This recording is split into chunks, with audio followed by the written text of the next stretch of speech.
Pulmonary embolism and myocardial infarction दोनों ही emergency cases है। अगर इन्हें अर्ली डायग्नोस करके ट्रीट ना किया जाए तो ये पेशेंट की जान भी ले सकता है। तो चलो आज डिटेल में समझते हैं कि pulmonary embolism and myocardial infarction होता क्या है, कैसे होता है, इसके रिस्क फैक्टर्स क्या क्या है, एंड मोस्ट इंपॉर्टेंट इमरजेंसी में इसे डिफ्रेंशिएट कैसे करते हैं और इमरजेंसी में इसका मैनेजमेंट क्या होगा, और क्या हमें इन्वेस्टिगेशन का वेट करना चाहिए या अर्ली ट्रीटमेंट करनी चाहिए, ये पूरा आज इस वीडियो में हम समझेंगे। सो स्टार्ट करते हैं विथ मायोकार्डियल इंफार्क्शन और हार्ट अटैक। सो मायोकार्डियल इंफार्क्शन में कोरोनरी आर्टरी में एक क्लॉट बन जाता है जिसकी वजह से हार्ट को ऑक्सीजन एंड ब्लड कम पहुंचता है, और अगर इसे अर्ली डिटेक्ट ना किया जाए तो हार्ट मसल डैमेज हो सकते हैं और पेशेंट की डेथ भी हो सकती है। अब समझो इसके रिस्क फैक्टर क्या क्या है। सो फर्स्ट है हाइपरटेंशन। सो लॉन्ग टर्म में हाइपरटेंशन आर्टेरियल वॉल को डैमेज करने लगता है जिसकी वजह से जो खून बहता है उसमें से प्लेटलेट वहां जमने लगते हैं और उसी का क्लॉट बनता है। Second diabetes mellitus.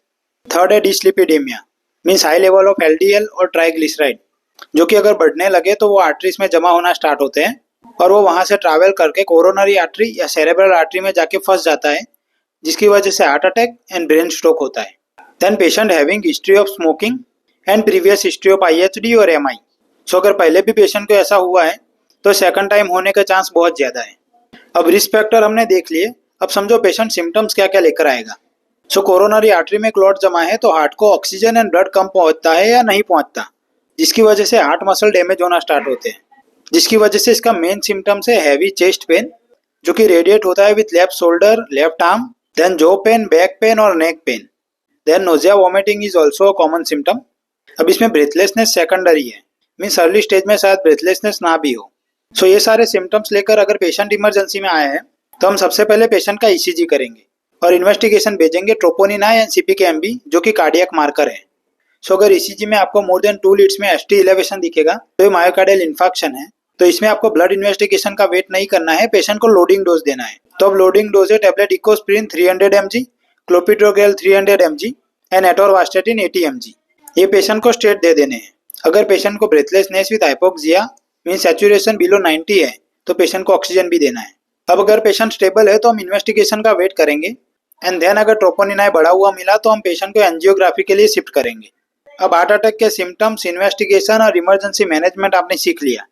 अब हम सीखते हैं कि पल्मोनरी एम्बोलिज्म क्या होता है, कैसे होता है और उसको मैनेज कैसे करना है। So pulmonary embolism means pulmonary artery में क्लॉट जमा है। अब ये जो पल्मोनरी आर्टरी में क्लॉट है वो पल्मोनरी आर्टरी में नहीं बना, वो ट्रैवल करके आए हैं डीप वेन्स में से। सो डीप वेन्स में से क्लॉट इंफीरियर वेना केवा के थ्रू राइट हार्ट में आता है एंड देन राइट वेंट्रिकल के थ्रू पल्मोनरी आर्टरी में जाता है एंड वहां जाकर के फंस जाता है, जिसे हम पल्मोनरी एम्बोलिज्म कहते हैं। अब ये पल्मोनरी आर्टरी में क्लॉट जम गया है जिसकी वजह से राइट हार्ट को भी लोड पड़ता है और लंग्स को भी लोड पड़ता है, जिसकी वजह से पेशेंट के सिम्टम्स हो गए sudden severe breathlessness with hypoxia means oxygen level below 90, with pleuritic chest pain means patient deep breathing करता है तो उसको चेस्ट पेन होता है। Then tachycardia is also most common symptoms of pulmonary embolism. अब इसके रिस्क फैक्टर समझो। सो ये क्लॉट डीप वेन्स में आके पल्मोनरी आर्टरी में जमा है, तो पहले clot deep veins of leg में बना है। सो इसके कारण मोस्ट कॉमन है recent surgery. So knee replacement and hip replacement इसका मोस्ट कॉमन रिस्क फैक्टर है। Then previous history of pulmonary embolism और deep vein thrombosis. So patient को पहले भी पीई हुआ है या पेशेंट को डीप वेन थ्रोम्बोसिस पहले से है। देन पेशेंट लंबे समय से बेड रिडन है जिसकी वजह से भी डीप वेन में थ्रोम्बोसिस होता है। देन प्रेगनेंसी एंड कैंसर भी इसके कॉमन रिस्क फैक्टर्स हैं। ये एक इमरजेंसी कंडीशन है जिसमें सडन ब्रेथलेसनेस के साथ ट्रैकीकार्डिया होता है और ऑक्सीजन लेवल भी डिक्रीज होता है। सो पेशेंट को इमरजेंसी में ऑक्सीजन देना है और अगर हाईली सस्पेक्टेड पल्मोनरी एम्बोलिज्म है तो इन्वेस्टिगेशन का वेट नहीं करना और रिपेयरिंग दे देना है, क्योंकि आप तो इन्वेस्टिगेशन का वेट करोगे पर पल्मोनरी एम्बोलिज्म वेट नहीं करेगा, पेशेंट सडन कोलैप्स हो सकता है। और अगर पेशेंट ऑक्सीजन देने पर स्टेबल हो जाता है तो हम इन्वेस्टिगेशन में भेजेंगे डी-डाइमर एंड करवाएंगे सिटी पल्मोनरी एंजियोग्राफी, जिससे कि हमें आइडिया आ जाएगा कि पल्मोनरी आर्टरी में कोई क्लॉट है या नहीं है। सो अगर डी-डाइमर आई है और सिटी पल्मोनरी एंजियोग्राफी में भी क्लॉट है तो हम पेशेंट को थ्रोम्बोलाइज करेंगे।